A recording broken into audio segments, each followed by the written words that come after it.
North Pole Hotline. Help! My in-laws are hosting Thanksgiving, and we're bringing the dressing. You mean stuffing? No, dressing. I need cute outfits for everyone. Get to Old Navy. Old Navy? Yep, Old Navy's kicking off the holidays with stylish denim, velvet tops, the season's best dresses, and 40% off your entire purchase now through Tuesday.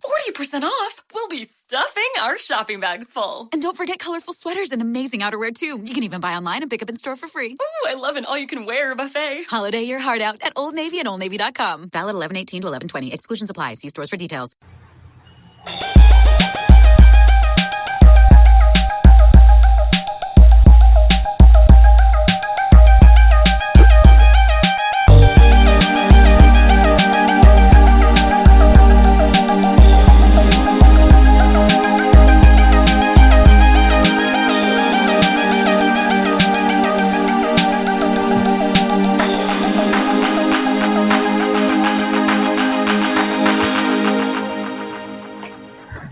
Aloha, everyone, and welcome to Aquarian Radio at aquarianradio.com. And I'm your host, Janet Carol Lesson, with my co-host, Karen Patrick. Reverend John Pope was going to be here, but he had to go to work, so he's not going to be here this week, but he'll be here another time. And today we're going to interview this incredible experiencer that I'm so blessed to know. Her name is Miesha Johnston, and this is an episode of Experience Network on the Aquarian Radio Network. We are broadcasting live on blogtalkradio.com/Aquarian Radio. In 1992, Miesha Johnston founded the Star Family Contactee group. These groups are for people who are experiencers, men, women, teens, and children who are contactees, experiencers, abducted by ETs. She started the first teen children's group in the United States in 1994. Meisha was director of U.F.O.C.C.I, which stands for UFO Contact Center International, and Celestial Contacts of Nevada. She was a working group member of Stephen Greer's C.S.E.T.I in Las Vegas, and Meisha moved to San Diego in 1998 and was the coordinator of the Art Bell Chat Club's San Diego chapter from 1998 to 2001. She has been interviewed on, I'd say, dozens to hundreds of radio shows.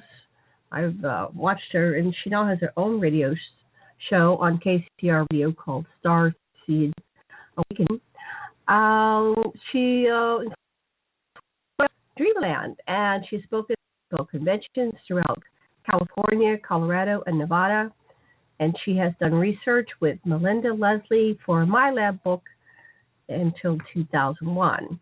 So her story, Meisha's story, has been featured in 2 books, and she's a second generational experiencer, and she had her first experience at age 3. She has had numerous contacts and abductions and has been involved with at least 5 different alien types: greys, insectoids, mammalians, reptilians, and human-looking groups. She's had many MILAB experiences in the underground bases, which includes a black ops branch of our government and some Grey and Reptilian factions. She was born and raised in an MK Ultra family, started her trauma-based training for Project Monarch at age 3, and was put into service at age 9. And she has 3 missing periods of time in her life, extending 8 months, during which time she has little or no memory of what happened, including a wedding and a husband, of which she has no memory at all, and a long bio up on aquarianradio.com. So I'm going to have Karen introduce herself and say a few words before I bring on Meisha. Karen, are you there? Karen Christine Patrick. Yes, I'm here. I'm glad to be here. I'm really glad to be able to talk to Meisha. I met her for the first time face-to-face at the International UFO Congress and got a chance to sit by her and really have, glean from her wisdom. She's an amazing person. I'm also an experiencer and contactee. I kind of came to it late in the game in my life, so I'm appreciating somebody who's been dealing with it for a long time to get really good information from, and I'm real excited we're interviewing Meisha tonight. Well, thank you, Karen. And Meisha, I think that's you. Are you live? Do we have you here? At 4:07. Hey, this is Reverend John Polk. Oh, you joined us. Okay, good. Well, I have a break from work. I didn't. I have a break from work. Anyway, I just called in, and let's bring on Miesha if she's available. Yeah, let me put her on so you have time to talk to her before you have to go back to work. Okay, hold on, please. Let me hit this button. Okay, Hi. Miesha. Hi. So, good. We're glad you're here. So, Reverend John Polk is he's been wanting to meet you for a long time. So we're not meeting in person, but here we are. Wonderful. Excellent. Yeah, I'm excited. I heard the bio that Janet just read, and it's totally piqued my interest in my spirituality. And I want to get involved with some of your groups and your online chats and everything else that you do. I'm excited about what I just heard, actually, in your bio. Your bio is really good. And that's only part of it. I'd love to have you join. So how about we'll let you and John kind of take the first for the show because he has to go back. John, do you have any particular questions, or do you want Meisha to just tell us a little bit more about her background so you can get an understanding of where she's coming from? What would you like to do? Let's do that first. Okay. Take it away. I love questions, so please don't hesitate to ask me questions. I guess what I'll start with is, my first memories, which are both ET and MK Ultra. It's very interesting because, and I found this in my group, because of course I do facilitate support groups for people who are experiences of both ET contact and MK Ultra, MILAB, Monarch, Target Individual, Super Soldier, MILAB experiences, all of these as well. So I have two separate groups. In fact, I'd love to invite you, Reverend, before we disconnect today, to come to my Sunday group. That is a live virtual group that I have through Zoom. And so I can get, your information and everything offline and send you a link to it if you'd like to join it. Oh, that would be tremendous. Let's do that. Great. And one more time with your name. I was breaking up a little. I didn't hear. Reverend John Polk. John Polk. Okay. Thank you. Like the former president, Polk. Yes. In fact, it's very interesting because part of the programs that go on in my mind actually are blockage of names and such. So if I don't write somebody's name down, it's going to be gone by the time I'm into the conversation due to a lot of the mind control and Monarch deprogramming and programming that they did, because they don't want me to remember names. I still have those faces in my head, but sometimes, actually, most of the time, it's hard to put a name with the face. But because of the post-hypnotic suggestions, coupled with most likely electric shock and different things like that, they use to instigate these kind of programs that go on in your head. So in reiterating, going back to my childhood, my first memories were of my father, and he was my handler. My father was also, in my opinion, a victim. He was also, through his childhood, unmercifully tortured, I found out. Of course, he felt it was basically just bad step-parents and bad father and bad mother, but if you were to bring his story into light for today, it is definitely has so many signs of it, of the ritual abuse and MK Ultra and all of that. So I believe he was an MK Ultra victim. I also think my mother must have been, because she had to be pretty much turned off, I would say, to what was going on in the house, because I wasn't the only child that was affected. In fact, there was basically 4 living and 1 that died well, actually, there's 5 that were affected because I continued to no, actually, there's 7. Sorry, there's the 4 that I believe were taken out because my parents fought the program and didn't want to do it, and so one by one, these children were killed in such hideously weird ways, and then 2 of the living siblings were basically tortured by my father. They talked about it and wouldn't have anything to do with him until the time they ran away from home, until the time he died. They still didn't come to a funeral even. So, and then of course me. So there was a large group out of the 10 children that were really affected by this, these experiences. Again, like I mentioned, my father was mind controlled. He was what I call a black magician. He not only was he, and I say this, that not all secret society members are negative, but there are different groups and sects and higher ups that are, and my father was a practicing Rosicrucian black magician. I mean, maybe not all, I don't think all Rosicrucians are that way, but in the sect my father was in, it was. And in fact, my father came home one night and told my mother, before there was even any children born, he said, I learned so much from the Rosicrucian in this, so much that is quite unseen and awesome and out of this world that you can't imagine. And you can't imagine the abilities that we all have, and that I have, and I know I have, and but it comes with such a great price. And then he had a cup sitting on the middle of the table, and he moved it with his mind. And so this was something my father was. He was a magician, a stage magician.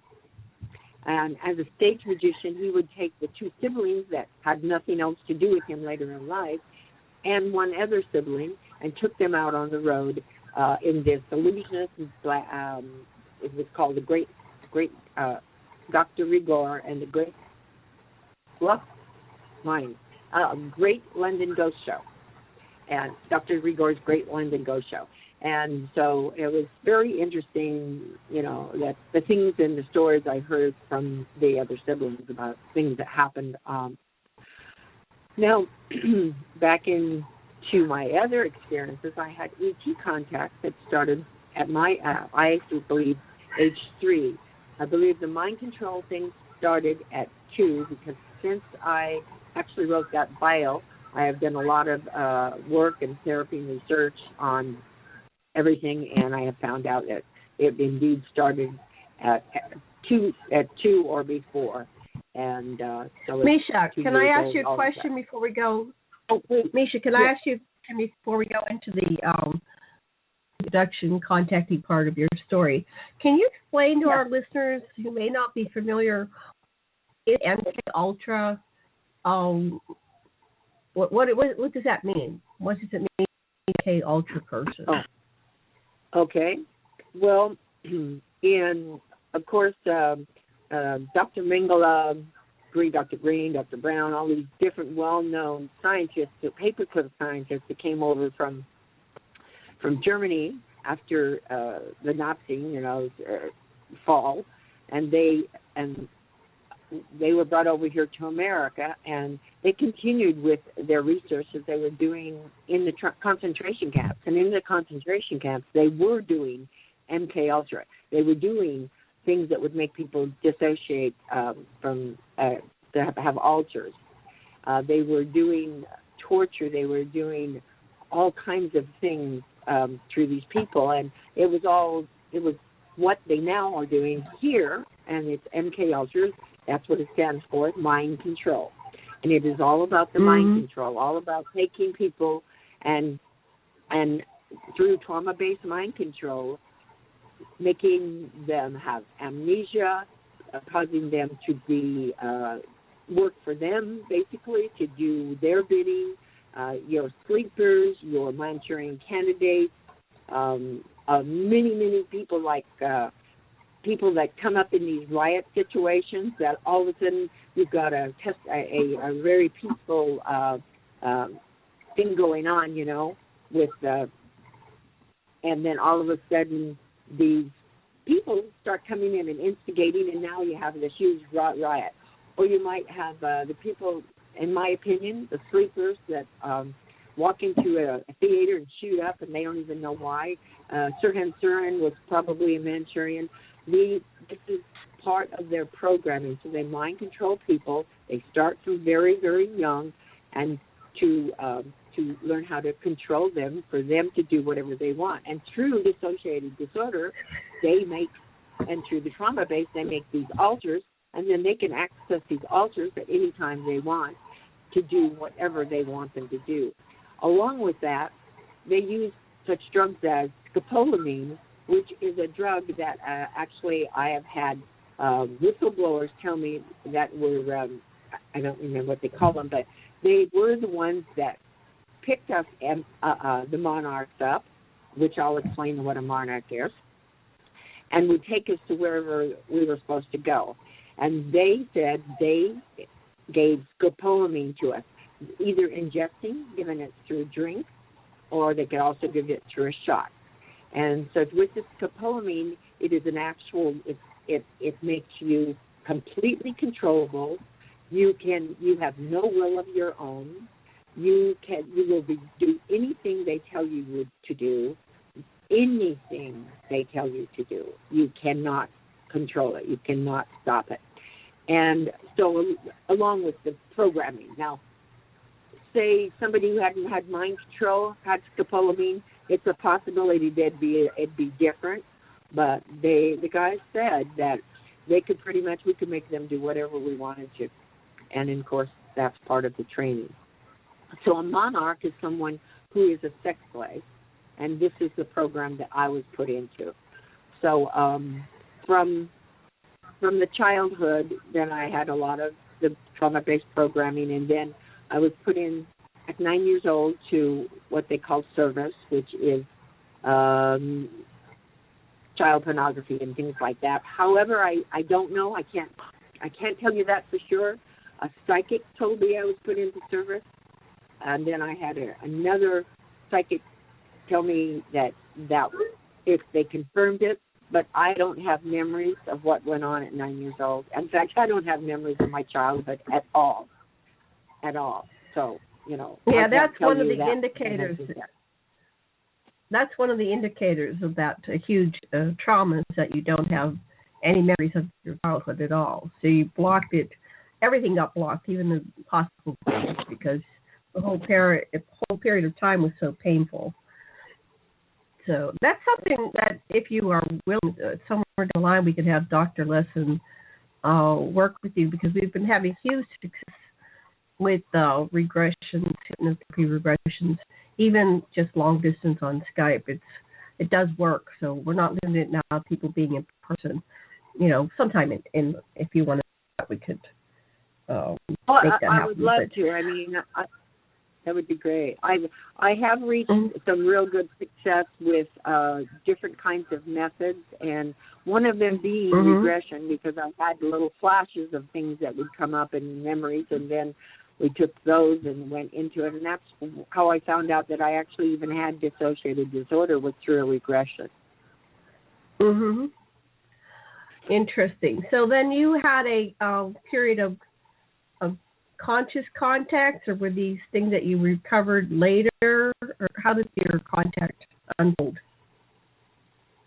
Well, my first memory was, of course, I had invisible friends, and I think this happens with a lot of children who are contactees, but I had invisible friends. Mine were little furry guys that when I saw the Star Wars, I realized it was like the Ewoks. So it really blew me away when I saw that, because that's what they reminded me of. And they were really little fuzzy little guys that came in threes. They had little cloaks on. They would actually take me flying. And then, I remember going and seeing the tops of the buildings in my neighborhood and such as that. So I don't remember them taking me to a ship, but I do remember other ATs later that came into play that also were a gray, tall, willowy one, which was about 5.5 to 6 feet tall, and that one was a very loving being that was in my life. So as far as I'm concerned, I've had experiences. My experiences with my ETs really were something that kept me alive, seriously alive, because they showed me the love and another side of a world that wasn't so ugly. Hey, ladies. Hey, forgive me for jumping in. I have to go, but I want to follow up with you, Miesha, and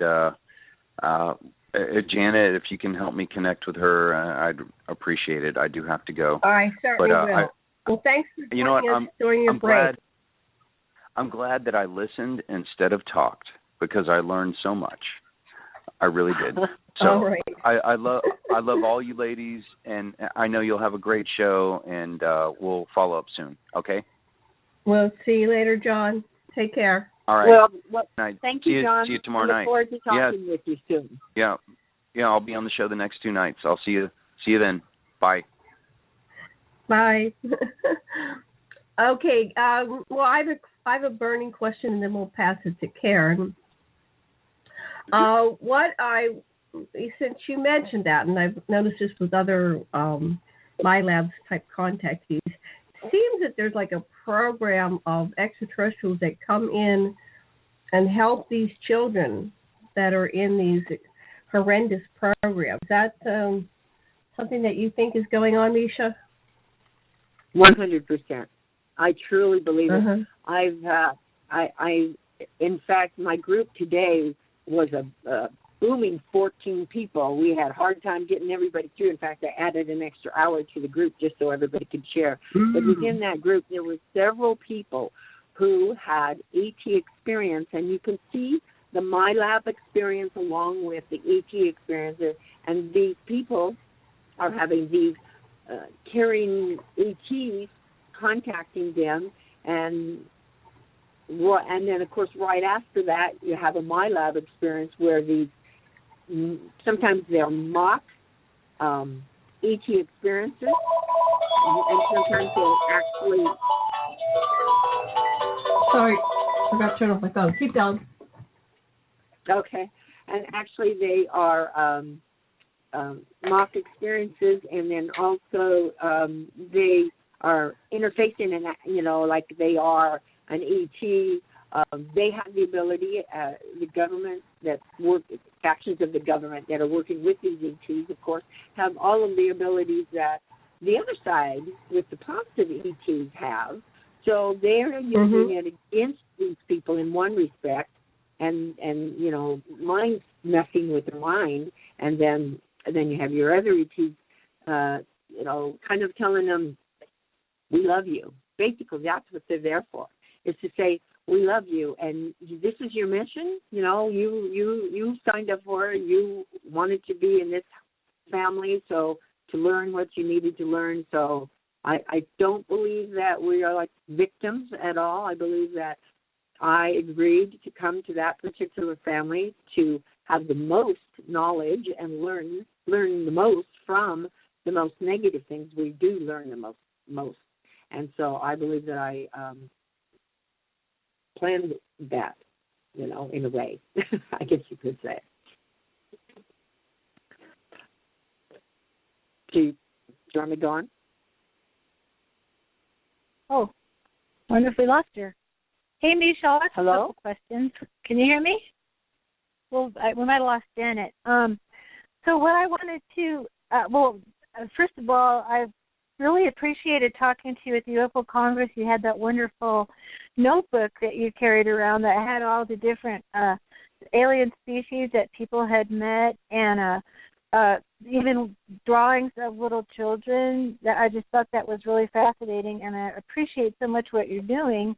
And I'm in that process myself because I kind of came to this later in life. I had an awakening experience about 9 years ago, and it was it's become like a jigsaw puzzle trying to figure out my alternative life that I apparently had and don't recall, like you were talking about. I have one memory of when I was about 3 years old, and my mother had my brother, but she got hepatitis and he got RH factor, and they were both really, really sick. And it's a peculiar memory set because I don't remember anyone in the memories. I'm by myself all the time. I don't remember my father. I don't remember the people that supposedly came to help my mother. I don't remember my mother. I don't remember my baby brother. It's just me by myself, like all the time.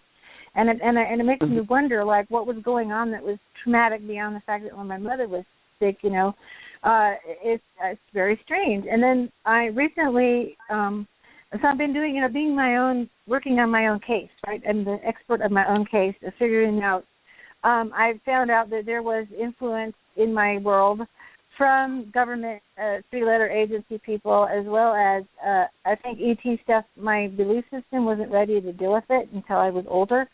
And so I'm doing that jigsaw thing, and it's frustrating on the one hand, and the other part is it's sometimes you feel really manipulated, and also like I've heard people criticize other people who've come out who've had these experiences, and instead of telling that person that they're really brave about talking about it, they start using it against that person, like, oh, that's a mind control person, that you shouldn't listen to them.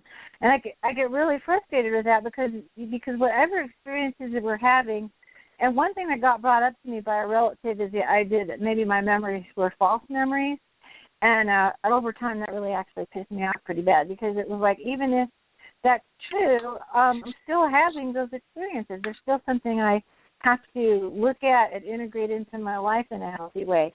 So, any thoughts that you had on that process? Because I'm sure for myself and other people, when you begin that process of putting those pieces together, it's very frustrating. Mm-hmm. Absolutely, that's exactly right. And a jigsaw is a perfect name to call it because it's a jigsaw of your life. You have these little tiny pieces of your childhood, and you're right. When I think about my childhood, there were no members around me. When I think about my childhood, it's me by myself.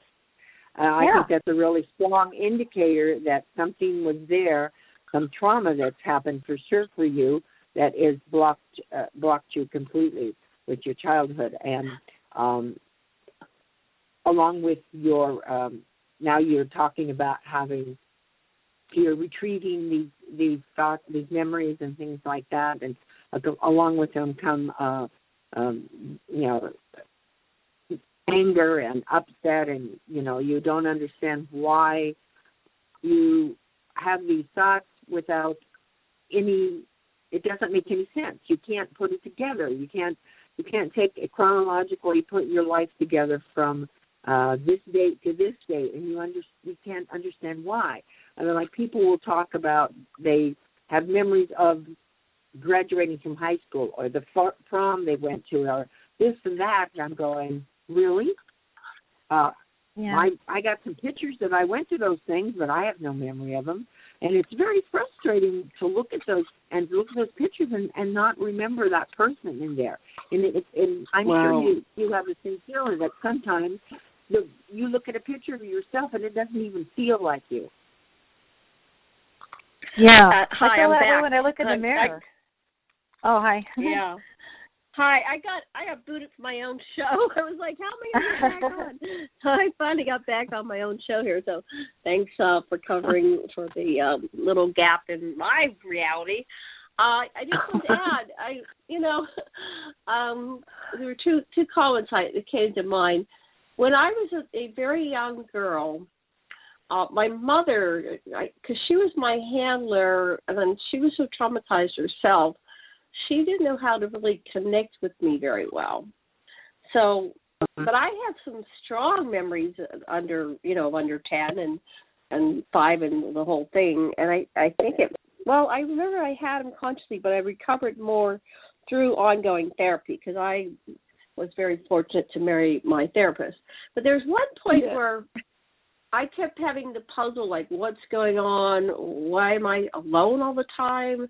I was captive in this house with this woman, my mother, who just didn't want anything to do with me, and so I have a huge abandonment complex. But when I would ask these kind of questions in my head, like I was talking to somebody, the answers would come back, and they were like, well, you're being protected. We're hiding you. So I think I was fortunate that somehow I was hidden, and I didn't have the type of experiences that both you, Miesha, and Karen had, and I'm very grateful for that. So I had a little bit stronger, like a core and foundation, a container for the memories. When you have trauma, you have no place to put your memories because they're just overwritten by this intense emotions. So I had enough of a foundation of love and security where I could contain some of the memories.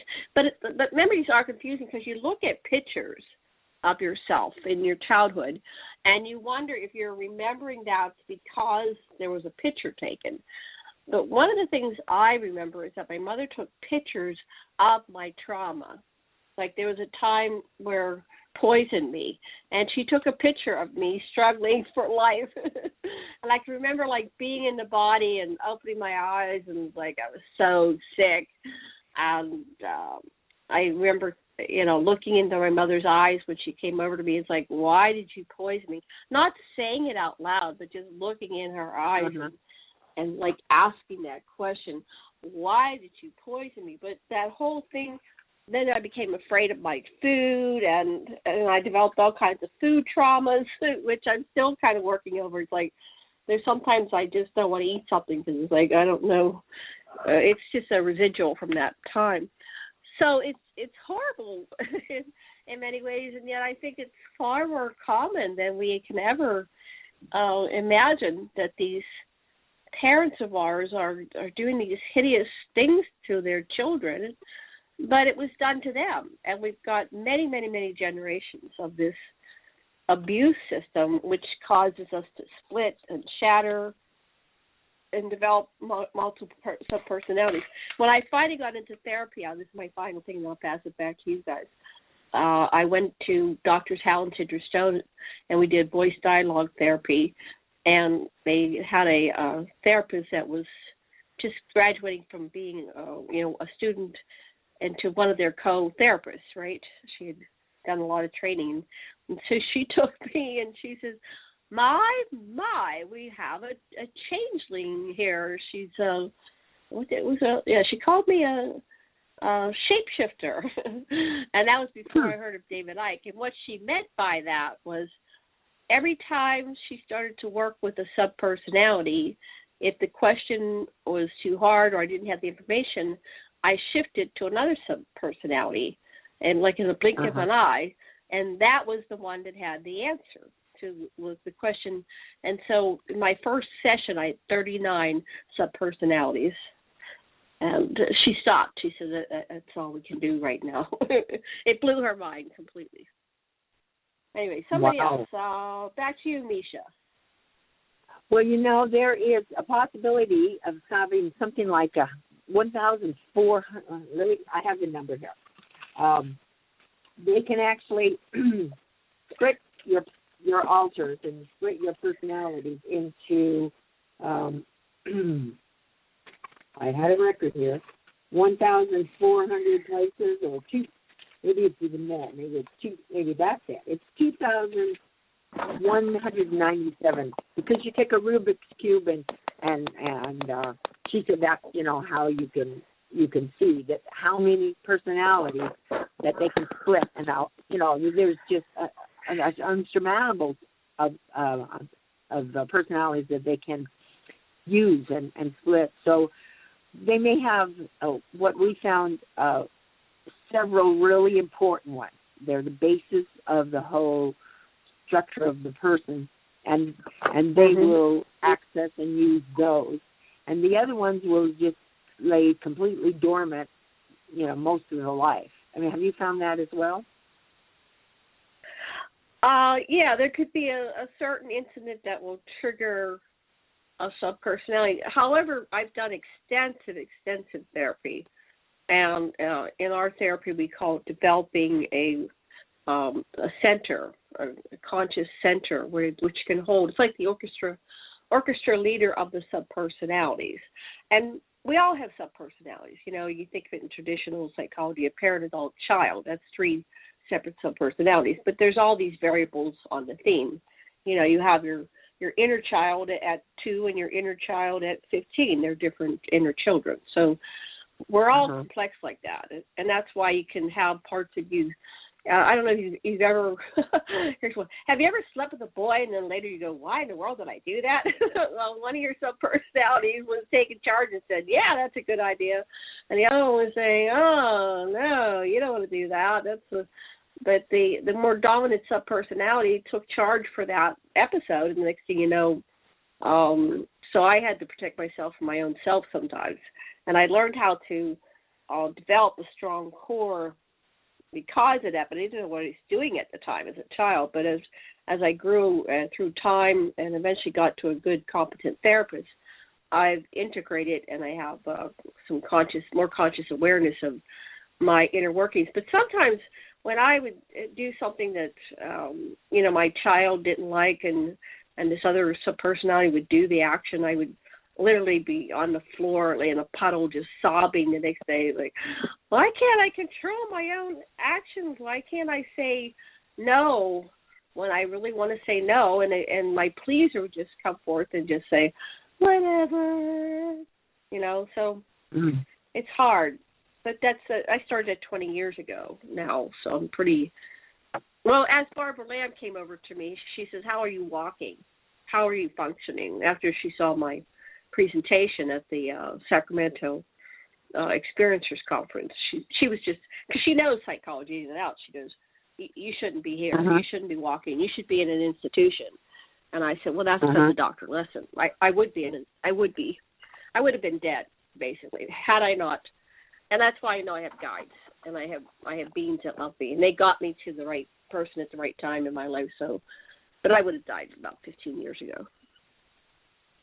Had I maybe 16, 17, yeah, I wouldn't be here, So, but I know why I was born in. That's the other thing when you do the intensive therapy is like you really get, the choice you made coming into this body and why you came here. And then it starts making sense. And that's why I think your ETs came in to help you, because you chose to do this. Yeah, because you're doing this work now. Yeah. Right.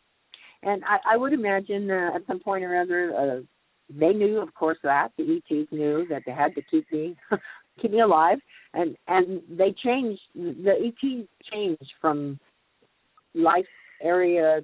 Like with my younger, it was the Bee Gees, then it was the Hawillery one, then it was another type, which was when I was an adult and there were more tumultuous things happening to me and such.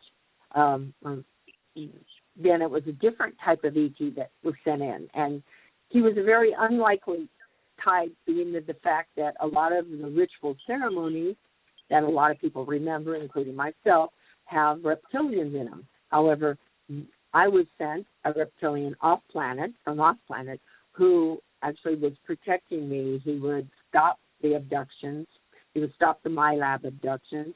He would stop a lot of things happening for me. He actually saved my life, I know, at least once, possibly twice.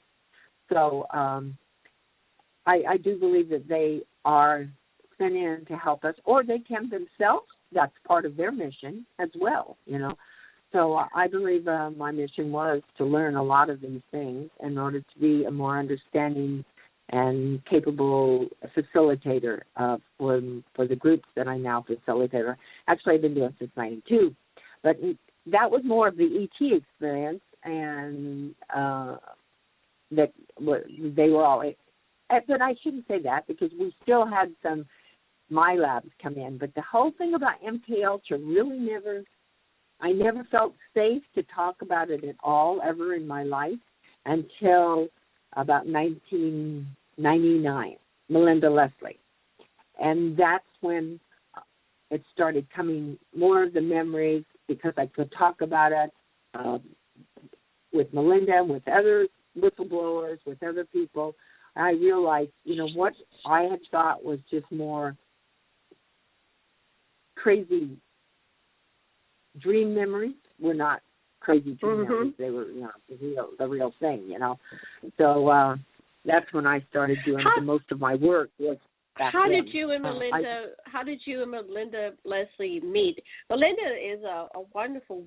Maybe we should tell our listeners who Melinda Leslie is, and I should have her on our show one of these, one or more times. But how did you meet Melinda and get into this topic? What was going on in your life?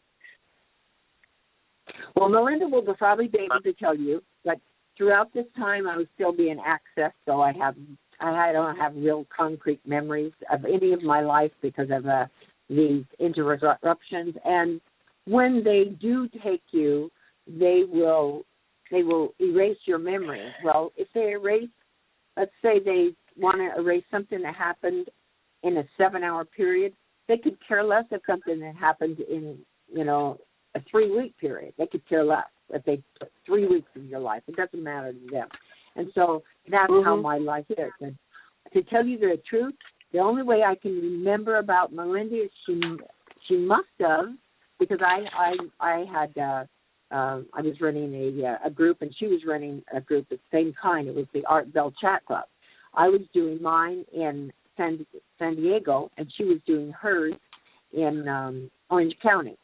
So I believe that must have been how we met, when we both realized then, that we had our groups were the same, and we started talking.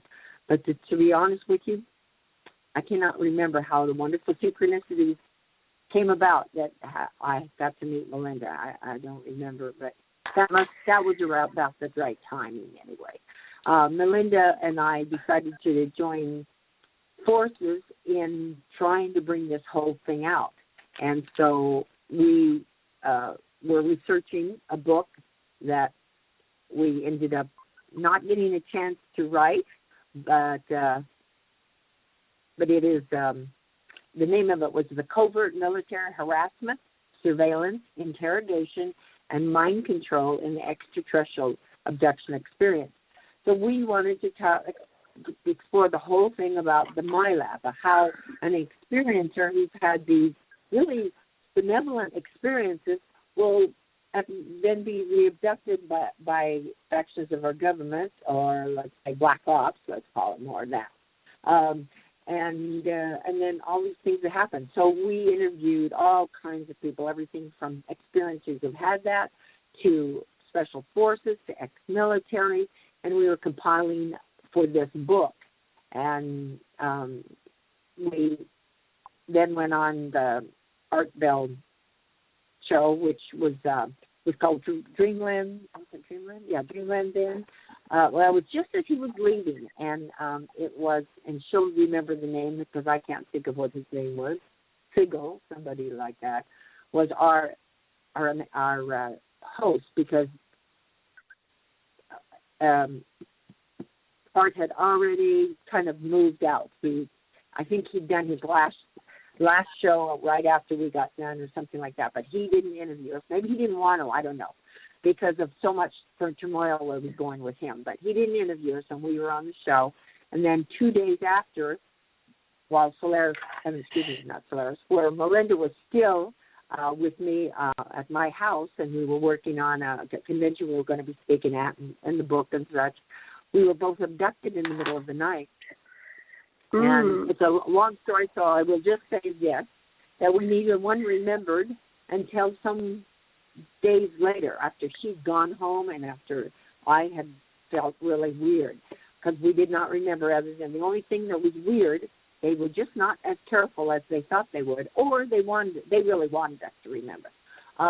When she woke up from sleeping on my couch, my coffee table was broken. So from that, we knew something was up, but we didn't know what it was. And so when she went back to Laguna Hills, she ended up having regression, and I also ended up having a regression about that night. And we found out that we'd been abducted and taken to a military base. Both of us had similar experiences with being interrogated, and then, like with my case, The interrogator was in a military uniform. He was like cussing me out and saying, "This is the end of it. You're not going to do this. You've been warned and warned," which I had. I'd already been physically warned several times by a couple of military people and then from other people. But anyway, so he says, and to bring the point home, he says, I'm going to show you. I want you to meet somebody. So in walks this reptilian, and the reptilian does this mind thing that really sends a very fearful, terrifying experience in my mind. I don't want to go into what it is right now, but it made me really want to quit. So at the same night, Melinda had the same kind of experience with some horrible experience for her where the alien put into her mind another terrible experience. And so after that, I had 2 more automobile accidents after that. And finally, I had another experience where the guy threatened my family, and then I decided to quit. Wow. So that kind of is in a nutshell with that. And I did. I quit for some 8 years until my mother's passing brought me back home here to Nevada. And then I started back up into it, and it's all right because things are different now. I feel very, very confident that things are in a different place, and that more and more people, if they come out and have these experiences and talk about it, even in public, it is a safety factor. The more people talk, the more they can't deny it. Right. Karen, do you have a question? And I'm going to have to take a 5-minute pause here. I drank too much tea. I'll be right back. Go ahead, Karen, ask your question. I'll be back in a few minutes. We're very real here on the show, being human. And, no, I just had a number of thoughts that, this back to this jigsaw puzzle thing. I've been able to walk through, my parents were involved in some political stuff, and I think there was the 3-letter agency stuff involved in the fact that my parents were involved in political stuff because, as I've gone back and done the research, and I'm grateful for first of all, my guides, because I'm the same as you. I don't think I'd be alive if it weren't for my guides. I never really saw them. I was a clairaudient, I guess you would say. I would hear them. I would get downloads of information. Sometimes those downloads literally saved my life. It was moments before something disaster would befall me. I'd be brought out of the way. So that's really real for me. And also trying to understand stuff. Once you kind of open the door and say, well, I really want to understand this, I'm amazed at how the right information I need to know comes to me just without even trying. A lot of times it happens on the internet where I'm thinking about something and I just go, I don't have enough information about that. And then especially this government part, because I know for sure now that at 7 years old when I entered the school system, and people should know that definitely in California during the late 60s through the 70s, they had a program called Project Talent, and they were literally, we were in the Cold War, so we were dabbling in, non-lethal weaponry like C.S.E.T.I and other mind control techniques.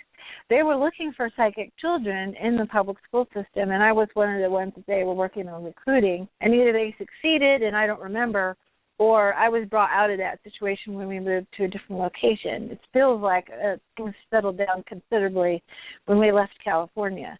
But I've been able to trace back the connections between the political organizations my parents were either directly or tangentially involved in, and the 3-letter agencies that were involved, including Project Monarch. And I mention that in particular because I was in a gifted program, and they were asking me some peculiar questions. And one of the things they did was they brought me in the vice principal's office. I thought I was in trouble. And there was a man there who gave me what I recognize now as a full psychological profile against my parents' knowledge. They gave me a full psychological profile and a test with those ESP cards, that they have. I just was looking at those the other day, where they tested people for mind-on-mind communication. And then my parents got alarmed at what I was telling them was happening in this class, so they put me in a parochial school. And one of the children, one of those young girls there, became my best friend, right? She lived down the road. And her family had come to that part of California out of China Lake, California, which I later found out that was where the mind control programs were tested, or particularly the Monarch program. And some of the things that she told me sounded like some of the trauma-based mind control techniques that were done to her. But it was like she was trying to see if I was interested in it. I don't know how to explain it, like to tempt me or to tantalize me into wanting to know more. It was really strange. But I believe that she was trying to find out, like she was being used to find out what I knew. So I was already interesting to the government when I was about 7 or 8 years old. And then I started looking at other places that we lived and other, things that were going on in those areas in California, and literally was finding now because of the internet, so much of that stuff is available.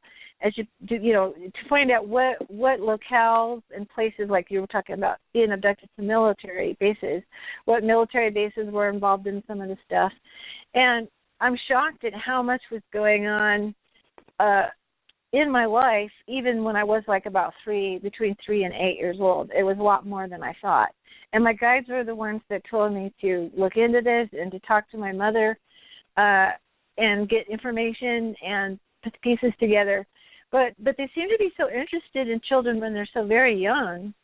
And I'm just wondering, I know that those are very impressionable ages and they're trying to turn people, but it's interesting how many kids that I've talked to that are now grown up who are in those programs very, very young, and at the same time have their ET contact very, very young, which now I recognize that was clairaudient for me. I was visually impaired as a kid, so that was probably the appropriate way to contact me. So I was just wondering, and also there's family connections as well. Going back into my ancestry, I have family members who were involved in Masonic stuff and were involved in occult stuff. So I'm now like putting those pieces together, and I'm actually grateful for it. It's a little scary to realize how in peril I didn't know it. But on the other hand, I'm now recognizing, as I've talked to friends that have been in these programming situations, personality traits that I have that I got that I didn't know where it came from, and now I do. So, like you said, it's a different time now. I think you're right. We need to talk about it more. What has been your experience with having these support groups, and is this the kind of thing that other people have been doing?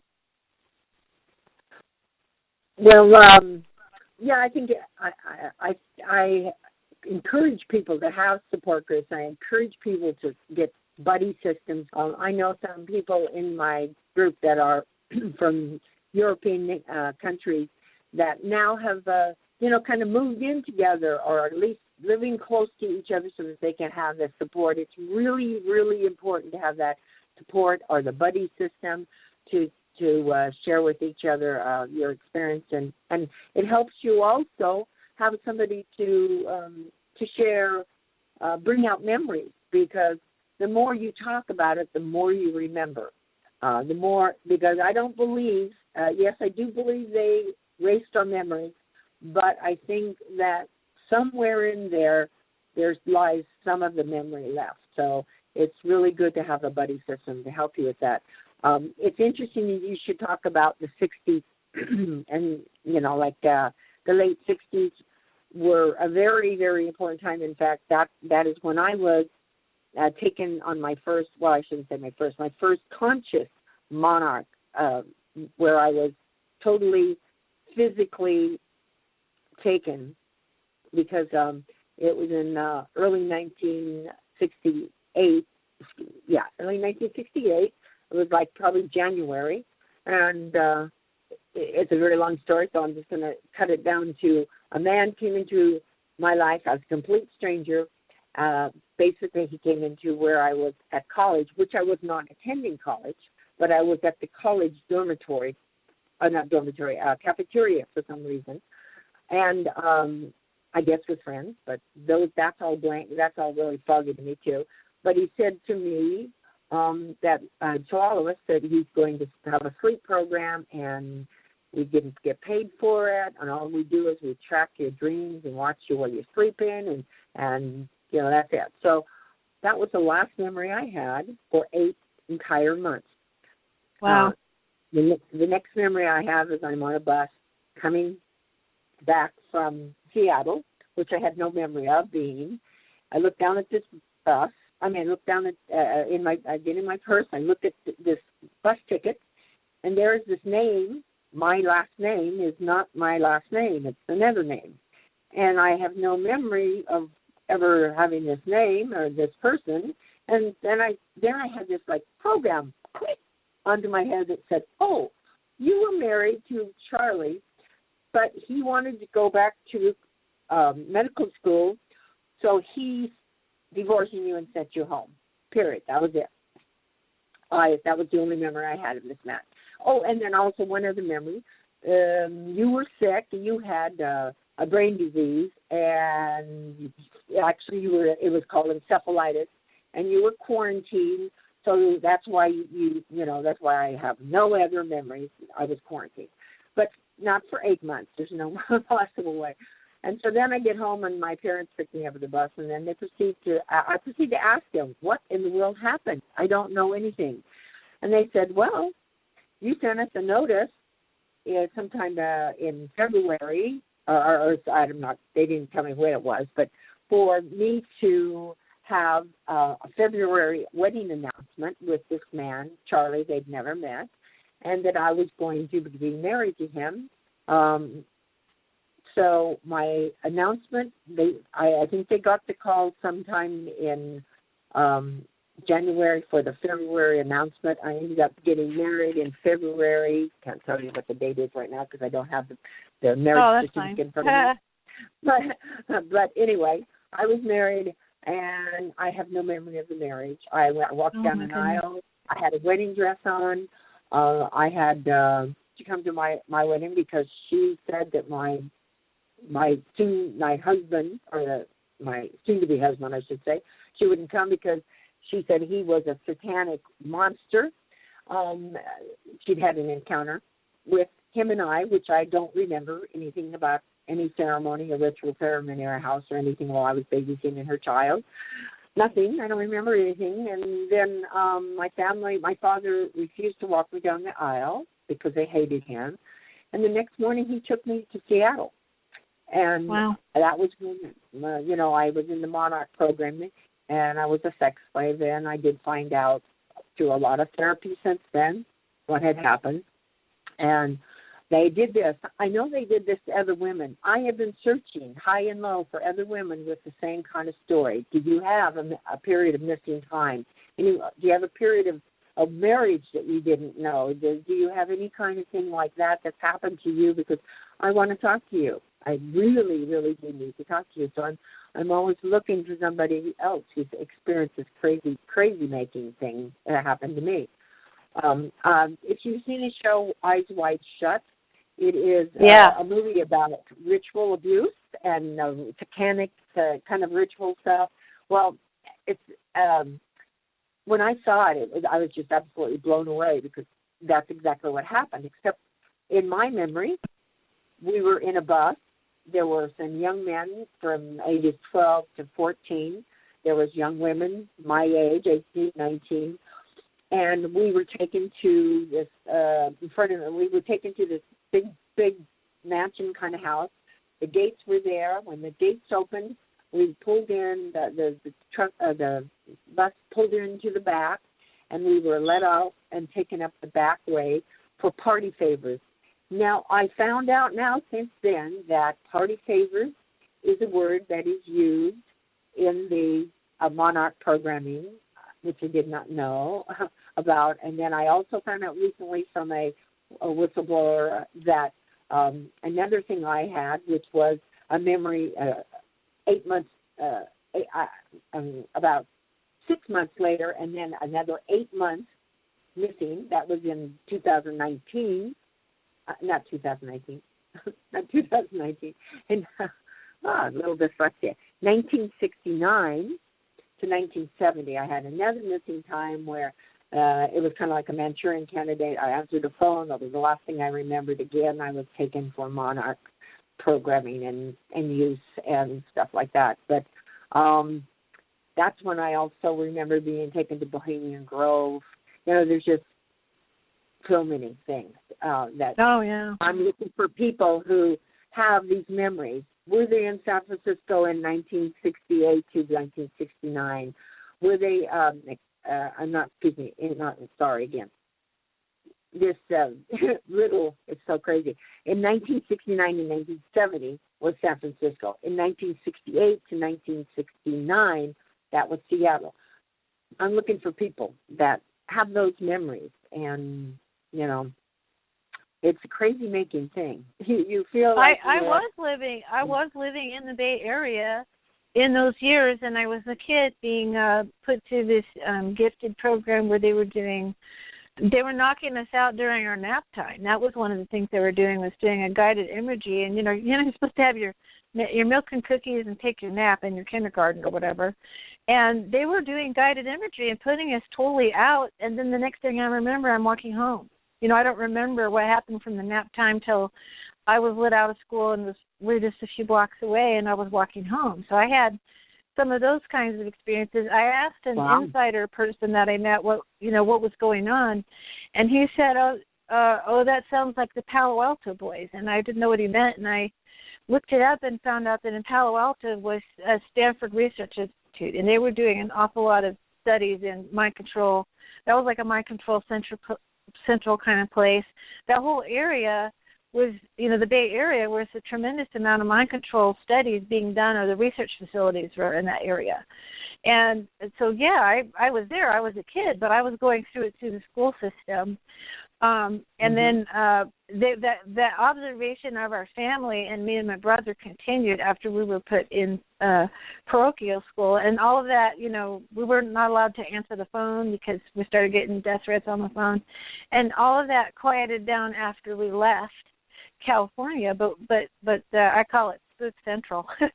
The Bay Area was Spook Central for a lot of activity like that. So, yes, I was there at that time, but I was, and they were, I've since then met other children who were recruited through the California school system for abuse issues, for party favor issues, for experimentation within the school. And so, I at least I can concur with your story that way, and I literally have met quite a few people that was happening to in California in particular. Oh, that's good. I really need to take some trips to San Francisco and maybe get with some people there and find a little bit more out about that. But I believe that they were had already had this program into effect, and so now they were going their next shall we say, their next program. They were working with you younger people so that they could probably start you. That way they didn't have to start you from beginning, and go through all that expense of taking over a whole family and all of that. This way they could get you into school. And I know I've talked to a lot of people who have been in that been shown those cards. In fact, I remember those cards that you're talking about. We used to be set on the opposite side of a petition, and they would talk to you about what they were holding up and things like that. So it's something they've been doing for quite some time, for sure, evidently. They're called tenor cards, TENER, and they're like a star, a circle, a square, waves, and something else I don't remember. But it was these different shapes, and you're supposed to try to guess. You have the one person turning the cards over and then trying to mentally project it to the other person, the giver and receiver, and the receiver was supposed to try to guess what cards that it was. And I do remember, it seems like I remember that happening to me 2 times. One was that time in the principal's office, and the gentleman who was interviewing me, I got right away with some kind of professor out of college because he had sort of a frumpy tweed suit, and he had a kind of an attitude, and before he came in the room, he had a pipe, and I I don't remember who escorted me to and from the principal's office. I just remember him sort of fairly well. And he asked me a lot of questions about my family and my feelings and my thoughts. And I think I told him a lot because by this time I'd had a lot of experiences, and I'd even had, extraterrestrial kind of experiences and contact, and nobody listened to me. I was like isolated in my family. It's like there was no space in my family to talk about things like that. Well, it wouldn't normally be, right? And that would be really unusual. So he was able to ask questions to really have me open up and say a lot of things. And one of the teachers told my mother, first of all, they did an IQ test on me. It was pretty high. But they also told my mother that I had had a broadened group of experiences. And that's a really odd thing to say about a 7-year-old, Yeah. So it really puzzled my mother because she said, well, it was not like our family were ambassadors and, statesmen or something where we traveled the world or something. She didn't understand the comment. But by then she had had, extra experiences beyond what other people would go through. And I do remember really opening up and telling them to this person. And then my mother had a dream that I was taken away and something happened to me. And then she said I was brought back and I was still kind of myself, but there was something different about me.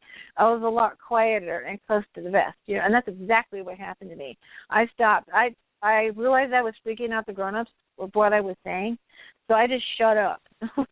And I felt like I was playing a chess game with adults after that. I was very wary of adults because I didn't know if they were trying to draw me out and, get me to do something or say something odd, because I had a lot of very unusual thoughts in my mind, too. I felt like I had a near-death experience or out-of-body experience or maybe multiple times before I was that age. So I felt like a grown-up in a kid's body, and like I somehow had my grown-up spirit activated inside me. So I had a very strange perspective for being very young. I don't know if you've had other people have that experience, but you ended up accruing a lot more life experience points, if you will. And so your perspective is, you're like grown up ahead of your time, kind of. Yeah, that makes sense, especially the one where you were brought back and you're pretty quiet and stuff. I was a very quiet child, extremely. Everybody said that I was just, my brothers and siblings and stuff said I was really a quiet child, and I was really a pleaser. I didn't want anybody to get mad at me, and so I was really careful of what I would say. Well, these are, this is part of their programming that they do to make you that way, to the result of it. So you that's definitely the feeling. Sound like one to me. Yeah, it's kind of this thing where these people want to do bad things to you, and they don't want you to say no or resist them in any way. So they condition you to always, no matter what. Let me add some information. What you brought up is just amazing. First of all, the process of sending you in and out of body in near-death experiences takes you from this realm to the other realm. So you start integrating who you are as a soul, as a eternal being into your consciousness as a child. So that's why you're more mature. You're grown up in a little body because you're back and forth across the realms. And they do that. They take you to the edge of death. They take you over and back. I've had 8 near-death experiences at the result of this type of trauma. My mother would drown me. She would push me down a flight of steps. She would strangle me. Twice I've had like strangulation type things, and they just keep killing you, and then you come back. I kept coming back. Wow. So that was one part of it. The other thing was the San Francisco connection. Dr. Leslie and I had this client who was ritually abused. She was beat 3 times a day, every day of her life from age 2, until she finally escaped from her mother's control. And she was the middle child of 3 children, and the mother, and they were all girls, and the mother did the same thing to all 3 of them. What was interesting, two interesting things. She climbed out of the window, and she went all the way from Ohio over to Haight-Ashbury, San Francisco, during that same time period. It's almost like she had a homing device to take her there. And the authorities caught her, and when she was living on the streets, she was just she would just have sex for food. She was starving. And sometimes the people would take her home, and they wouldn't give her any food. They would just give her wine and then have sex with her. So she was like just starving. So in a way, it wasn't really a blessing. It was never a blessing for her.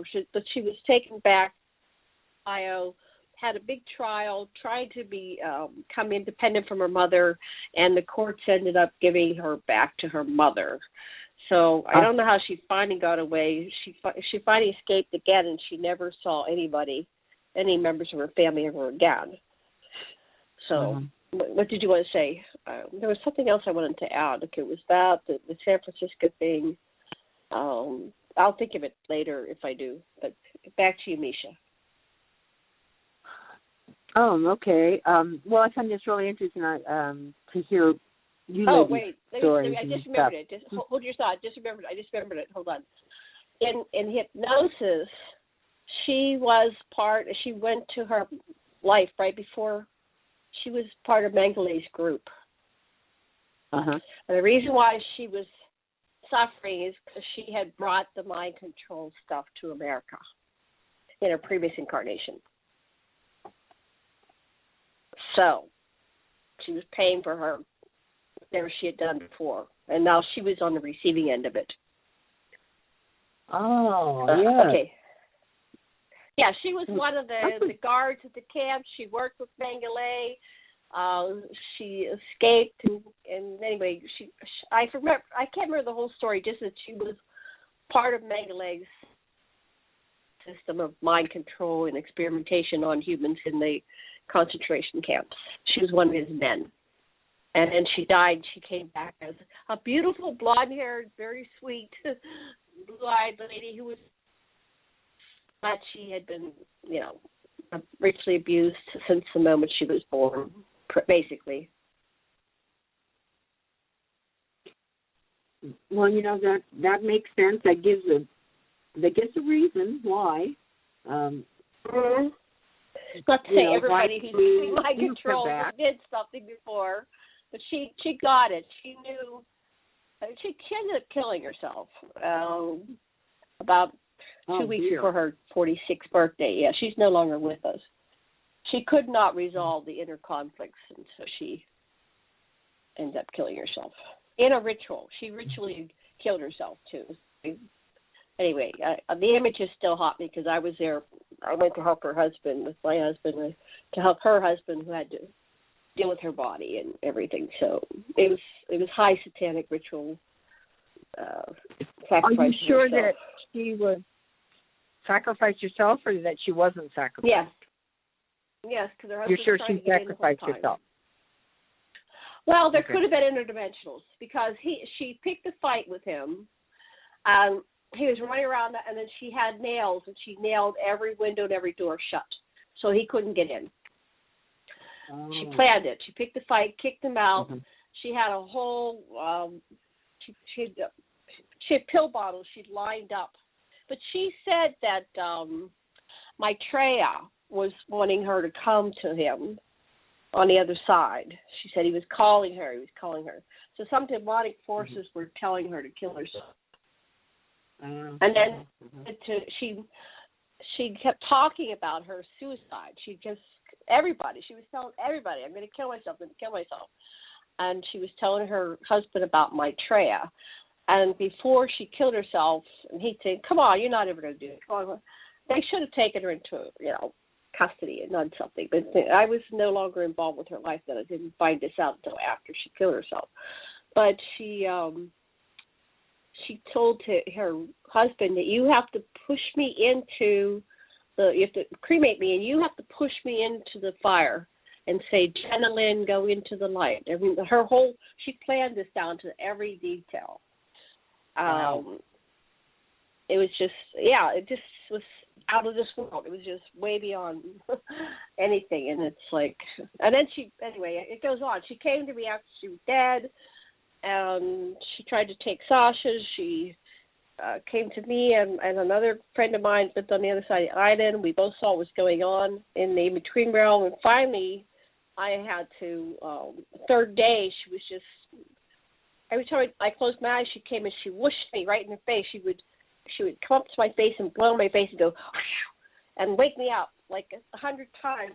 I couldn't get to sleep. But it was the third day. I said, I've got to do something because she's not letting me sleep. I talked to my friend. I said, what's going on? And she was running from my trap. She couldn't, she was trapped there. We kept seeing her running in our mind's eye, not our 3D eye, but the mind's eye. Finally, I said, I've got to do something because I can't sleep. It's going to affect my health. So finally, I just said when she came over, I said, run, Jenilyn, run to the light, run to the other side. And I showed her where to go. It was like on the other side of existence. And she started running. And then I saw some beings grabbed this Maitreya character. And then she ran into their arms, and they started doing therapy with her and comforting her and helping her. So she got rescued finally, and then she stopped coming. And anyway, it was a long story. It was just horrendous. That was the show, not me. Back to you guys. So, sorry, I got a little.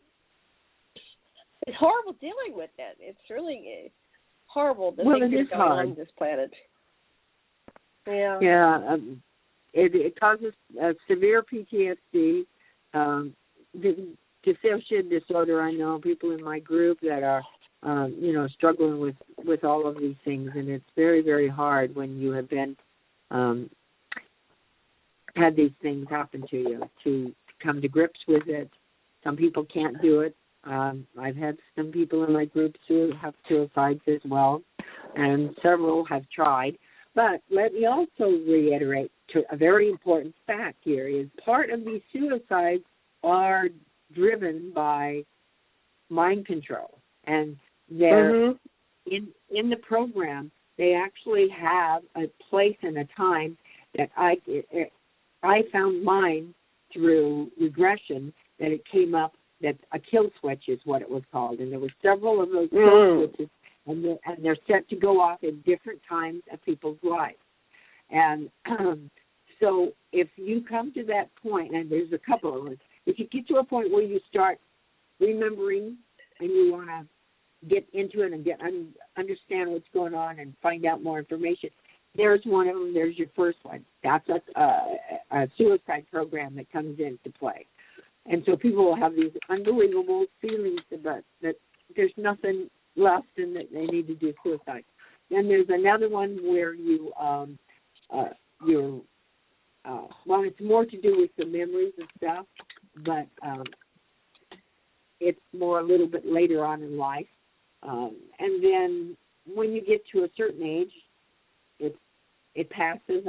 It either passes or you work through it or whatever, because I don't have those anymore. I did do a lot of work with them, though, because when they came up in regression, we worked through them right then, So I suggest if anybody who's getting a feeling that they want to have suicide, maybe they need to go into some therapy, regression, something like that, some kind of a method so that they can go back to these feelings of why they have this, and maybe they can clear them away. Great. What about the program this Illuminati has where they sacrifice the women take their sex slaves, and they're supposed to not let them live past 30. How did you get around that? What happened that you're still here, that they didn't take you? I don't know. Am I walking? I'm not sure. I don't know. I know that program. Yes, it's very true. I don't know. I'll tell you what I do know. I know that Ayano came into my life in first time in 1967. 65. Came back in 67, and then 1989 he was in my life. So I believe that my ETs are what saved me. Yeah. And my real strong connection. And in fact, one of the times when I did want to I wanted to commit suicide, I got a trip in front of the council, and I stood there, around several like it was a half-moon council. There were several different types of ETs. There were some human-looking people. There was an energy forum kind of thing, and there was even a reptilian, and there were mantis. I did not see any grays, but I saw these other types. I was a furry being. So I was saying, I just want to get out of here. I gotta leave. Let me come home. I gotta leave Earth. I can't do it anymore. I've got to come home. And they said, well, beloved, do not remember you asked for this mission, and you must complete it. And so I continued with the argument, and they said, well, there's something we can do for you. We can help you cancel your contract. So revoking and canceling my contract is exactly what I did. And I remember from that experience that I actually remember seeing physical contracts and revoking them and canceling them. Now, the thing of it is, yes, I canceled my contracts with the MCulture and the MILAB and all of that, but I also canceled my contracts with the ETs. So I don't get any more physical contact with ETs. I do get etherical. I do astrally visit, and but I'm not visited in the same way I used to be. I used to have physical contact, talking contact with the ETs in my home, and I don't have that anymore. So when you cancel one, if you're going to cancel a contract, make sure you cancel the right ones. I will tell you that, you know. And at some point, I hope that I can uncancel, I can unrevoke my contracts with, say, Ayano. It's very interesting. When I realized what I had done, basically, I didn't really realize it until too late. I would hear Ayano clunk, clunk, clunk, clunk, clunk, clunk, up to my bedroom door. My door was shut, you know, my bedroom door. I'd hear this clunking. There's nobody else in the house. I didn't have a roommate. And I had a wood floor, and then it would stop. And I had come to understand he was there telling me, I'm here protecting you. I'm always here. And in fact, he did tell me that, you know, and they told me at the time when I was in front of the council that they have sent you a protector, and that is Ayano. So that, I think, is what helps me, is my connection with my ETs, my entire, and they were not allowed to kick me out. So how do you feel no longer having the type of contact that you'd had before with your ET friends? Oh, I miss it so much. I totally miss it so much. I miss the ship. I miss getting to go on board the ship. However, I will say that this is just this contract to this planet Earth, right? So when I am astral traveling and I'm out there, I still am on board ship. It's just different. You know, I don't have that physical sense of it. But because this reality it's a matrix, you know. It's no more real than our school dream time, in my opinion. So I still have it, and I call on that. And, of course, I do speak galactic language, and I talk with my galactic family. And, you know, every day when I do my Qigong, they come through, and we talk, and they share, and they help me. And when I do sessions with people, I do galactic multidimensional sessions where the galactic coming through, and we'll talk to the people in their particular language that feels the most home to them. Or sometimes their parents come in, things like that. So I still have those very strong connections. It's different now. Karen, do you have any questions or comments? Yeah, this is just an amazing conversation. I wanted to say that I was told that the program that makes you self-destructive and you want to take yourself out or feel like it all the time. I had literally years where every morning when I woke up, I would say I want to die or I want to kill myself. I mean, I went through stretches of that at least 3 or 4 times. And it's called the Omega programming because it's like Alpha and Omega is the last letter of the Greek alphabet. I was told it's called Omega programming. And literally I agree that, like, it was my guides that were the ones that got me through it, because I would get to that threshold of really wanting to do that, and they would come in very strongly and, work me through whatever was causing me to feel that way. And one time I had suicidal sort of thoughts, and I got in the car, and I was going to go drive into the ocean. I was pretty much totally stressed out, taking care of 3 family members as a caregiver, and I was completely depleted. And I drove to the beach area. I stopped at a drugstore, and the car died. Like, the battery died right in the parking lot. And I had to sit there and work on getting the battery recharged up, and that was just enough time and startling enough to, have them get my attention and work through it mentally, and I was really rebellious. I was, like, kicking and screaming, like, I don't want to do this mission that I said I would do, and I was just arguing the whole time, but I drove back arguing the whole time.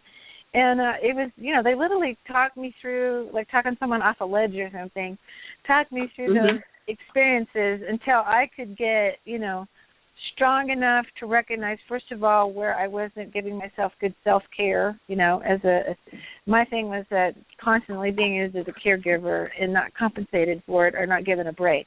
That was my pattern. And then the other thing was, I go to that first. I start feeling strung out again as I go to my spiritual resources, either talking to my guides or meditating. I'll look at my life and go, okay, what's missing? Journaling or whatever it is that I need to do, doing art. Those are my things that comfort me and help me feel, replenished. And I'm trying to go to those things quicker because now, as I'm getting older, it goes right into my health. It's trying to maintain that lifeline to my life, so to speak, to be grounded. But one of the things that they told me is that I'm a bit of a martyr personality, and they said less perspiration, working so hard, more inspiration. Be inspirational people, don't work too hard, and feel like I'm obligated or say yes to everything. It's amazing how the guys are the best psychotherapists I've ever had. But the other thing is you can work through it. I mean, I think that's what's amazing is even though that they've put these programs in us that are so negative to our life force, we have resilience and strength in us that we don't even know that we could call on. And here we are talking, and I agree, Barbara Lamb would be surprised that all 3 of us are still walking around, or a lot of people would be if they knew how harsh it has been and how hard it is to put this puzzle together. But when you're putting the puzzle and the pieces of the puzzle together, it's like the truth sets you free. It'll first piss you off. The truth will first piss you off, and then it'll set you free.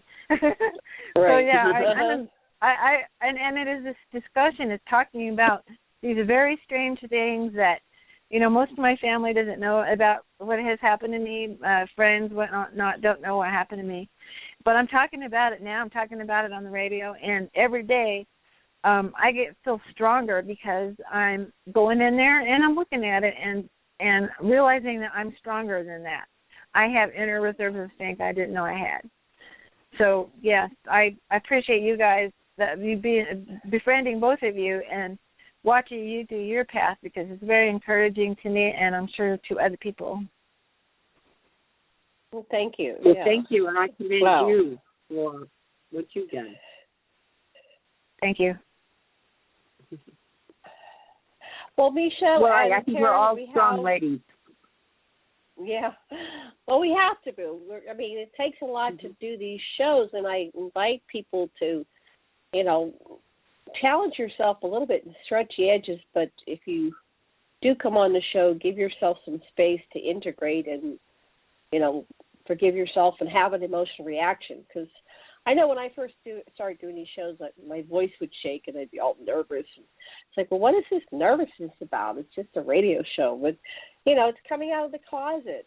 And every time you come out of one closet, then there's another closet you got to climb out of. I was sharing somebody my life story. It's like, I've come out of like 20 different closets on different parts of myself that I could never be real. But part of the human experience is to be witnessed.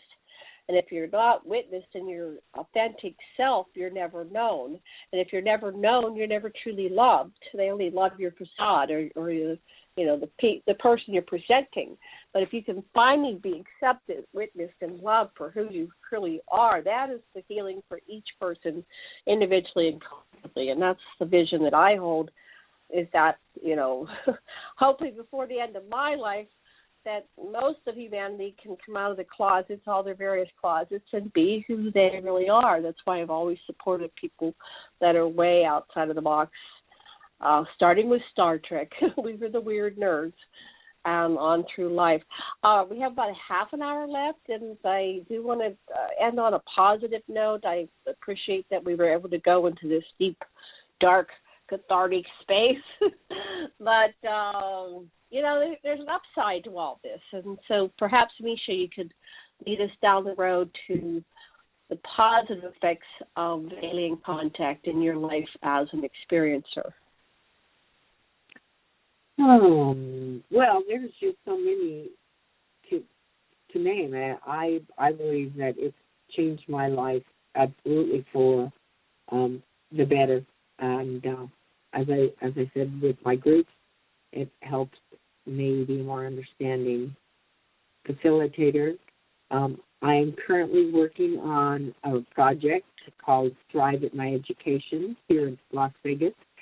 It has been a challenge, I have to say, but I believe that until one really moves into a direction and starts working on, what they're supposed to do, then, heaven and earth is going to open up and make it happen. So I believe heaven and earth will open up and make this happen as well. I started a couple of years ago. I actually started with another person, but since then they have kind of passed so I decided not to do it anymore. But this school is going to be for kids who are indigo crystals. Also, children who have ADD, ADHD, ODD, Asperger's, dyslexia, autism, all of those things. These are the kids that have been basically, in my opinion, thrown away by the system. And the Common Core curriculum does not take care of them. They put them in special ed groups, where I was in a special ed group. I had dyslexia and a speech impediment when I was growing up. And so I know one thing about that. I don't quite remember too much, and I know I had a really, really hard time in high school and such with the dyslexia. So there's nothing wrong with people and children and people like this. They're wired differently. Their brains are completely wired different. I actually wrote an article, and I have a little excerpt from a doctor, and he was talking about all of these different things such as autism and Asperger's, and he says, to talk to a child with autism and Asperger's and to really study them is like somebody who it's the closest thing to talking to an ET, because their brains are really advanced. They're very advanced. Even though I have my struggles with my conversation and everything like that, it was the last thing I ever wanted to do was talk in public. I'll tell you that right now. And I'm not an eloquent speaker by any means, but I just tell it how I feel, and that's what I do. And so I feel it's really important for kids that had gone through it. I would imagine that had I been they'd had that type of thing, I would have been diagnosed with one of those other things as well. But at any rate, these kids are throwaways, and nobody is helping them. They're put in special programs. I want to have schools where, if I could grab my Thrive business plan here, that schools for kids that are with the things that, such as I said, and they would be able to have the classes such as music classes, because music is a wonderful way for kids to learn. music, video, art classes. Of course, you have to have your reading, writing, and arithmetic. Of course, that goes without saying. But these kids will learn differently. So they learn some aesthetically, some learn through hearing, through sight.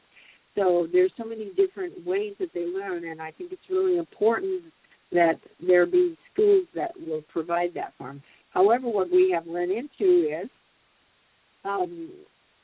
having a nonprofit status has just been a brick wall, because we've gotten so much bureaucracy trying to get our nonprofit status that I finally gave up on that and decided that's not the way we're supposed to do it. Because the government will also be very, very involved. I don't want their fingers in this at all, and I want this to be a safe school, a place where kids can be exactly who they are, that they can provide a platform of knowledge and a place of love and equality, nurturing, and for every child's individual unique abilities, and so that they can connect with their own identities and their own abilities and their gifts, their missions, even their imagination and their higher consciousness, because these are all very, very important things, and nothing like this is in school at all. So that's one of the things we're working on. Of course, I have. Let me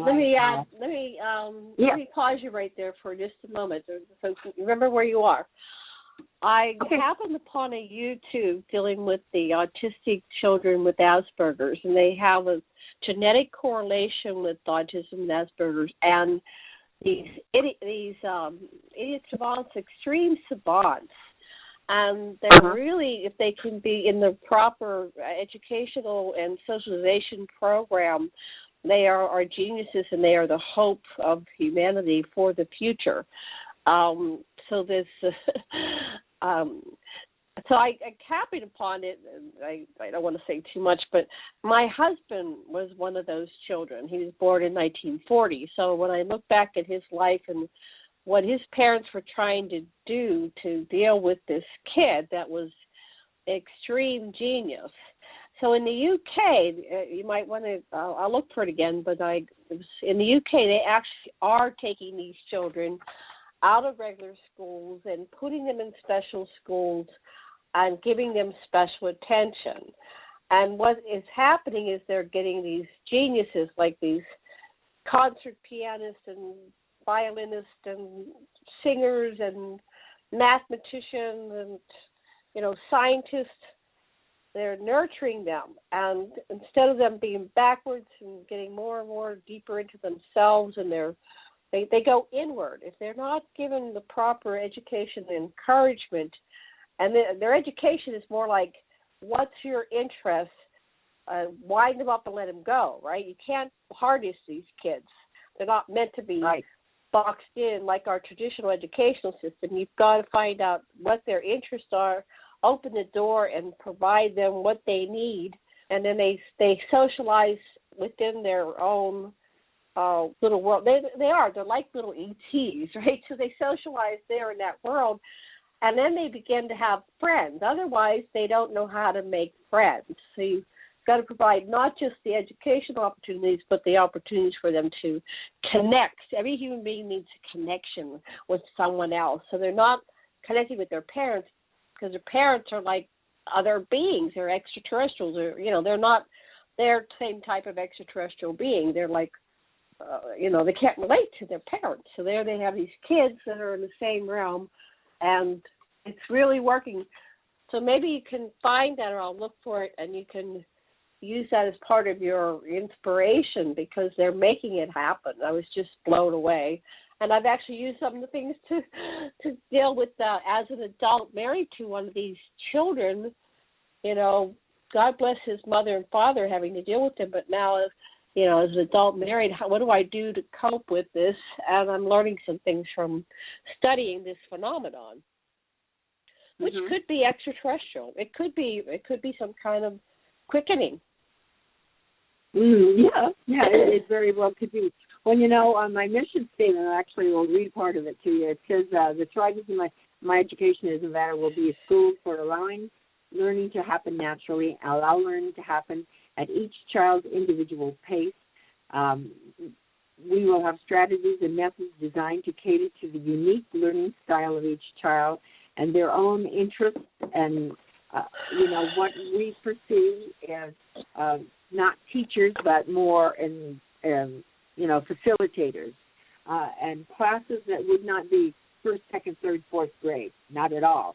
If a child is advanced in math, there's no reason why they can't be in a class with high school age kids, vice versa, whatever their individual unique talent is, we want to really concentrate on that particular talent and go with it. So if it's music or like I was mentioning, music or writing or like concert pianists, like chorus, like the different things. Or if it's math, they whatever they want to do. So that's really important. I hear typing. So it's. Yeah, I agree. I will check that out. If you can get that information, I'd love to find out that. I'd like to. Information is there. In fact, there's about 3 of us that are really working hard on trying to get it together. But, of course, since we've gone away from the nonprofit, there goes the finances. So, what we're looking for is investors. And I can foresee a way where we can actually have investors that could, in a point in time, and possibly a year or 2, definitely receive an investment. They actually receive returns on their investment. So there's different things that we want to do. Method, maybe some kind of GoFundMe thing, something like that as well. So we're working on these kinds of things. All of us are all employed, and so we do all of it on the sidelines as well as, I got all my groups and everything. So I wish I had more time to put into it, for sure. And but if there's anybody out there in this area and wants to get involved, please do. Of course, if I can do, I'll tell you, the groups that I'll just tell you about the groups if anybody'd like to come to the groups. Of course, okay. I have a couple of local ones here in Las Vegas that are at my home. One is for experiencers, MK Ultra, MILAB, all of that. I have people that are everything from experiencers to special forces, ex military and things like that attend to that. I also have an experiencers psychic group where we work on our psychic abilities because everybody has them. It's just we forgot that we do. And, people excel in different things.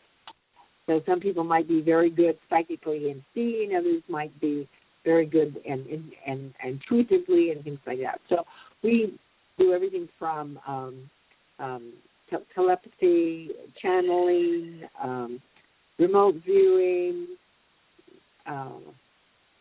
psychometry, reading auras, doing healings, things like that. And then, of course, I have the groups that are on the Internet. I have 3 Facebook groups. One group is Star-Seed Awakening for the people who are just waking up. And most everybody anybody asks to join that, I will allow them to come on in. Then they have Star-Seed Awakening it's called Star-Seed Awakening ET Contact Experiencer Group. And from that group, I have the Experiencer Support Group that I have on Zoom, which is a virtual, just like Skype or like Google Hangouts, which I've tried them both.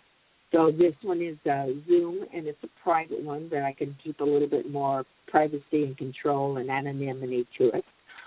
And those are the every single Sunday at 11:30 to 3:30. And I do 11:30 to 1:30 for experiencers, ET Contact, and then 1:30 to 3:30 for the MILAB and the MK Ultra. Also, I have the MK Ultra DID, MILAB, Monarch, Super Soldier, Target Individual Ritual Abuse Support Group on Facebook.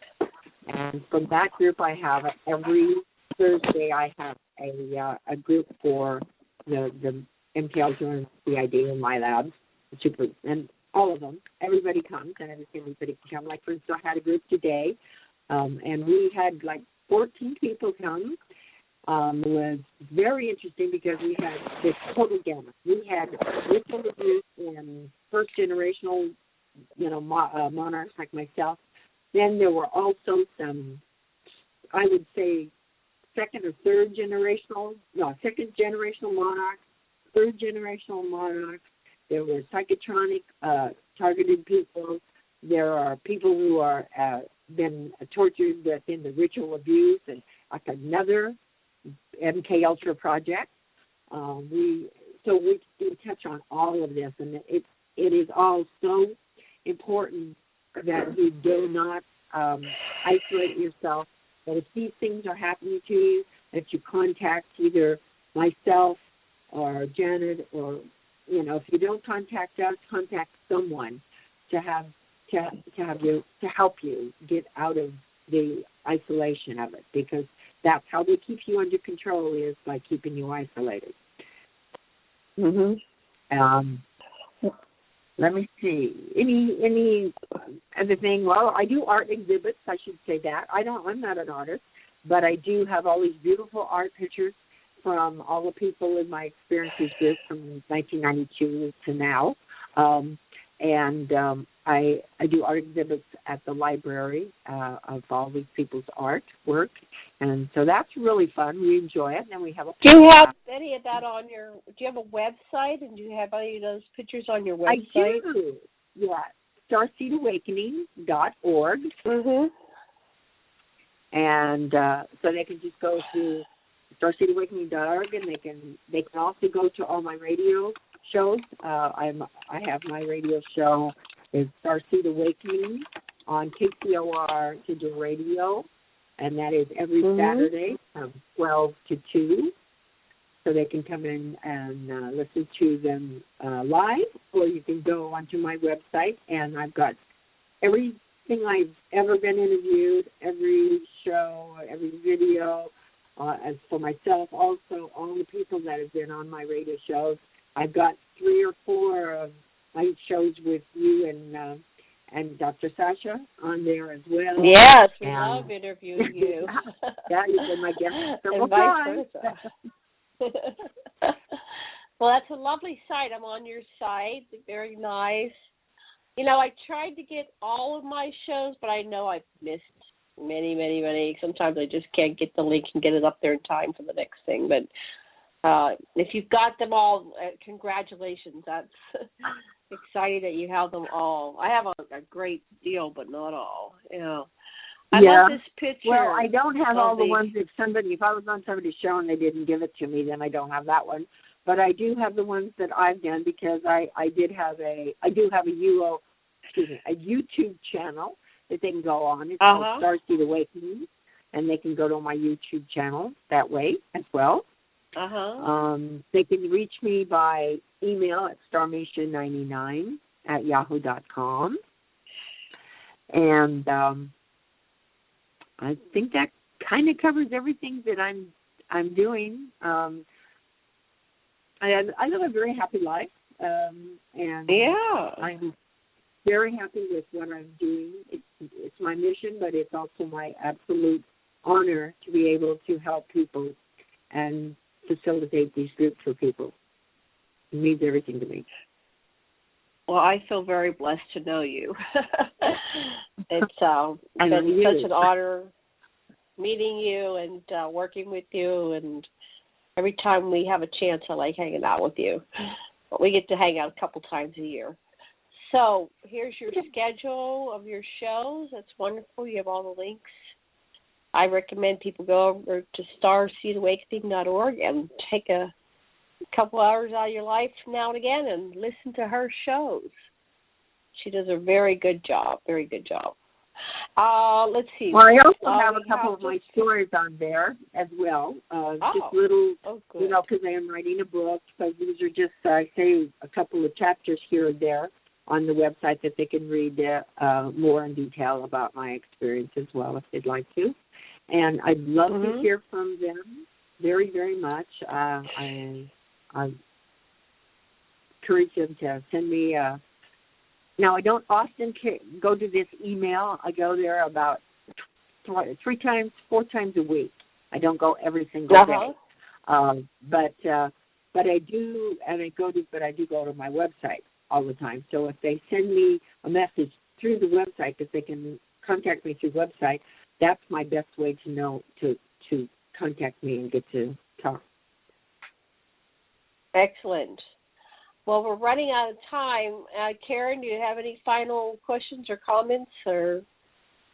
Yeah, I just wanted to say I'm really glad to be a new acquaintance of you, Miesha, and also really appreciate your very sharing your process of integrating this stuff and modeling, how you integrate your experiences. And I agree with you that in spite of some of the darkness that some people have to walk through, you can have a happy life. I'm working on having a happy life.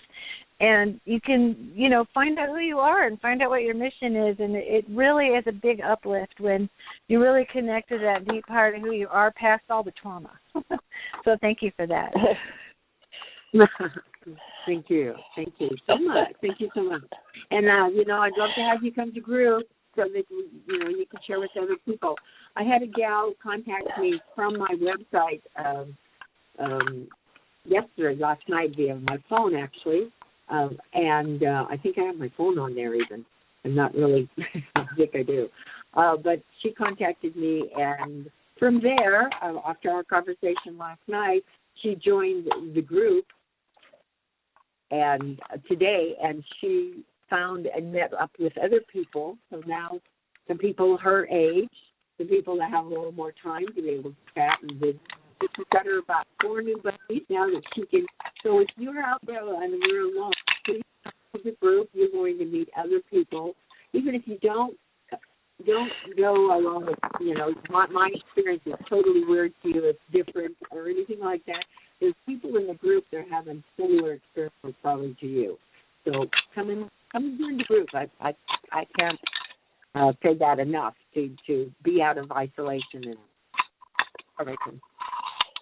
Oh, I've visited the group several times, and every time I'm on there, I have a great time. I wish I had more time to go play. Yes. To me, it's just, I don't know, it's just an honor to be in the group, and everybody's sharing on such a deep level. I think that level of sharing creates incredible healing for each and every one of us. It's an amazing process to go through individually and collectively, but in the end, it clears the morphogenic field and the matrix for all of humanity. So good work, everybody. Appreciate it.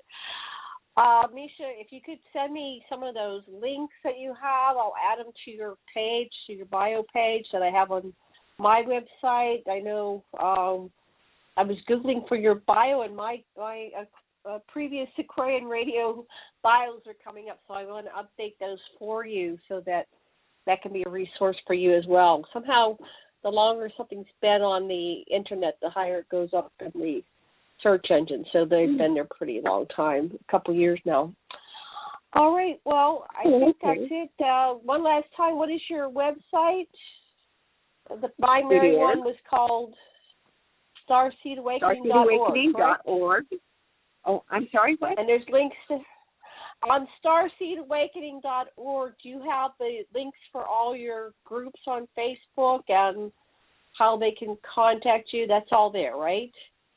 Yes, I do. If they, I'm trying to remember where I have it. I have it on.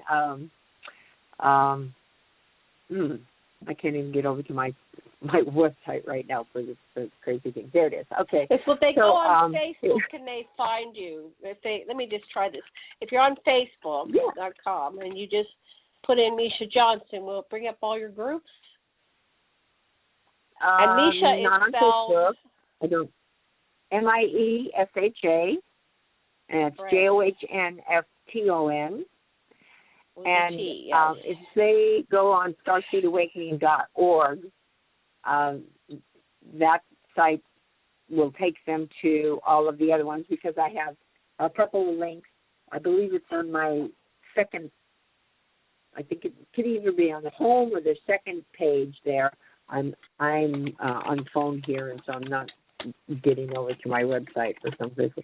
I get hacked on a regular basis, and I was hacked not too long ago, so I had to go in and have all of my things cleared out. And so fortunately this time I didn't have to go all the way back to when I first bought my computer. I just had to clear out all of my all the things that I needed, my storage and all the stuff. So Dr. Leslie gets hacked on Facebook all the time, and the poor thing, he comes up and it's like, oh, they got me again. They're blocking me. So, whoever you are hacking and blocking, please leave Miesha and Sasha alone. Let them do their work. Yeah, that would be nice. That would be nice. So I'm glad that you can get on my site, because I haven't been able to for a couple of days. So evidently it's just something with my computer. No, it's probably with my computer because of what went on with it. So I'm very glad to hear that it's working. That's good. That's good. Well, I just saw Star-Seed Awakening says 32,000 people are talking about this. Is that true? I think so. All right. Well, I'm going to call it a day and put on our exit music, but I want to thank you, Miesha, for coming on and creating an awesome show with me and Karen, and thank you, John, for popping your head in for a little while. And I guess that's the final words. Karen, any final words? Oh, just glad everybody was listening. This is a really awesome opportunity to get to know this very, very nice lady. Thank you. Thank you so much, Karen. Thank you, Janet. Good night.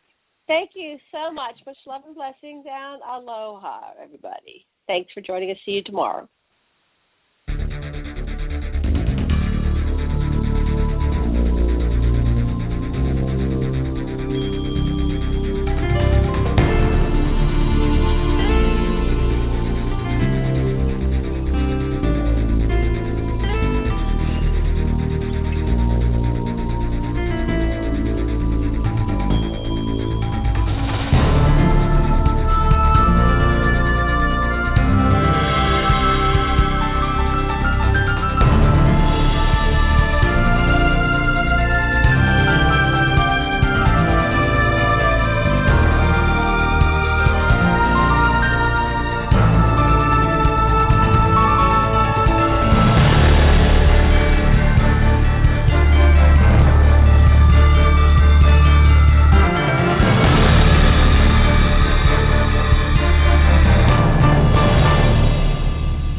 Have you heard? Metro by T-Mobile now includes Amazon Prime.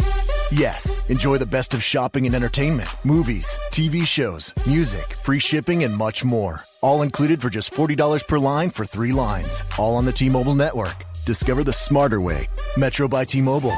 That's genius. One offer per account. Offer subject to change. $12.99 per month value. Offer valid for new Amazon Prime members. Metro customers may notice reduced speeds versus some T-Mobile customers. Video at 480p. Capable device required. See store for details and terms and conditions.